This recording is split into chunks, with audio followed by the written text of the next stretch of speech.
السلام عليكم ورحمة الله، ازيكم؟ كل سنة وانتم طيبين. انا كنت امبارح عاملة مكرونة وبتنجان مخلل وصورت بس التتبيلة بتاعة البتنجان.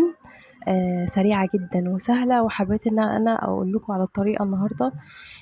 ان شاء الله تبقى سهلة خالص. احنا هنحتاج توم، دي راس توم صغيرة، أو متوسطة، يعني مش صغيرة، هي متوسطة، مش كبيرة ومش صغيرة.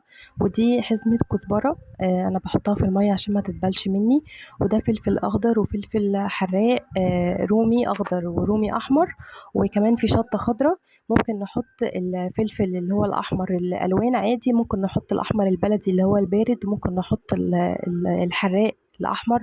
يعني عادي، المهم بس يبقى فيه لون أحمر، بيدي كده شكل حلو للتتبيلة، وكمان بيبقى طعمها برضو حلو قوي.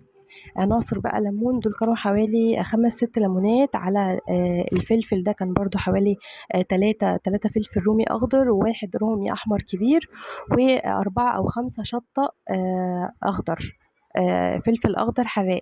حطينا كمان، عصرنا الليمون، قطعنا كله قطع صغيرة، مع التوم كمان برضو قطعناه قطع صغيرة. حطينا ملح وحطينا فلفل وحطينا كمون وحطينا خل وحطينا سكر كمان. ما تنسوش السكر، له عامل كبير قوي ان ما تعملش حموضة ولا تضايقنا بعد كده بعد ما ناكلها. وكمان هنحط شوية زيت صغيرين. لينا بقى حرية الاختيار في ان احنا نضربها كويس قوي قوي، تكون يعني مش خشنة، تكون ناعمة قوي. وممكن ان احنا نضربها ضربة كويسة، تكون ناعمة يعني خالص معانا في البتنجان. انا بصراحة ما بحبهاش خشنة. مش عارفة، ما في ناس كتير بتحبها خشنة، بالذات في البتنجان. طبعا ده كل واحد بقى وزي ما هو يحب. انا هنا ممكن تضربيها في الخلاط، ممكن بالهاند بلندر، نغطي بس البويلر عشان هي بيطرطش عليها حاجات كده بتتوسخ. كنت بقى تظبطي العيد وكده، وكنا لسه منضفين وملمعين كل حاجة. كل سنة وانتم طيبين يا رب، وان شاء الله تعود عليكم الايام بخير، ويبقى عيد سعيد علينا جميعا يا رب ان شاء الله.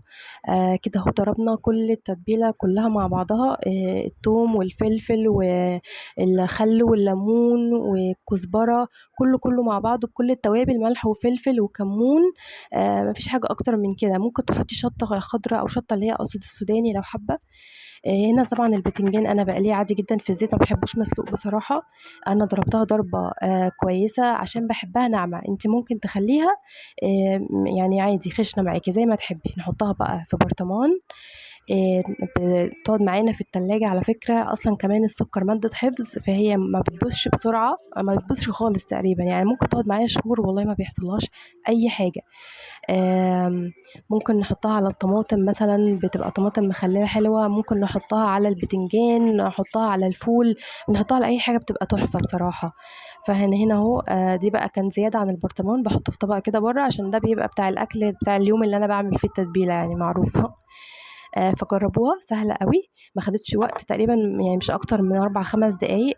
الموضوع سهل خالص وان شاء الله هتعجبكم. ادي الباذنجان اهو اتقلى، نحطه بقى، انا بفتح من النص كده بنقليه، وبالشوكة كده بنحط التتبيلة من جوه ونقفل البتنجان، وفي الاخر بنحط كده شوية من بره عشان يبقى من جوه ومن بره علمني التتبيلة دي.